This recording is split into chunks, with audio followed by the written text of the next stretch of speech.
Et ça, c'était aussi pour moi un grand scandale de manipulation du public. Une épidémie sans malade, ça n'existe pas, ou en tout cas c'est un scoop, c'est une nouveauté. Et il y a une incohérence et des contradictions, mais continues, au niveau politique et au niveau scientifique. Pascal Trottin, bonjour, vous êtes docteur. Bonjour. On n'entend pas beaucoup de médecins aujourd'hui un petit peu lever la voix sur ces mesures qui sont prises et qui vont à l'encontre du bon sens. Comment vous l'expliquez? Eh bien, écoutez, 3 jours après le confinement, le 18 mars, j'ai enregistré moi-même une vidéo d'une dizaine de minutes dont le titre était le suivant: Pour votre santé, nous vous privons de liberté. Je l'ai mise sur YouTube et elle a fait en une semaine à peu près 300 000 vues.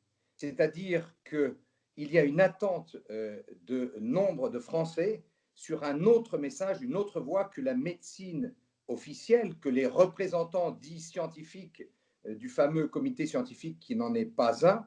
Les Français attendent une autre France. L'ordre des médecins peut vous radier très facilement. Je connais beaucoup de médecins excellents, de très bons médecins, qui ont été radiés parce qu'ils guérissaient leurs malades. Notamment un médecin, je vais le citer, parce qu'il faut que les Français le sachent, qui s'appelle le docteur Michel Geffard, un chercheur, un excellent médecin et chercheur, qui a trouvé un traitement efficace de la sclérose en plaques. Il est à Bordeaux.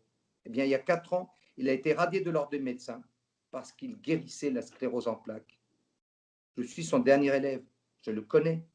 Je n'ai plus le droit de lui parler parce que 30 gendarmes sont venus le 23 septembre à son domicile et l'ont arrêté parce qu'il continuait à soigner des patients. C'est ça la réalité de la médecine en France. Si vous trouvez un traitement en dehors de l'industrie de Big Pharma, des multinationales, qui gagnent des centaines de milliards d'euros avec leur traitement de la sclérose en plaques qui ne marche pas.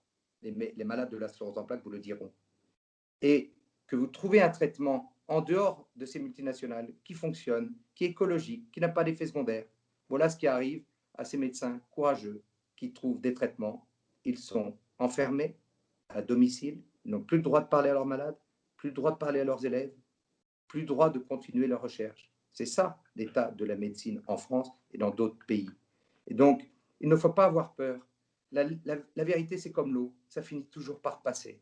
Et donc, j'ai cette espérance. Et il y a des gens courageux qui permettent d'interviewer des médecins libres et de laisser passer ce message. Et je rends hommage aussi à ces journalistes indépendants parce qu'il y a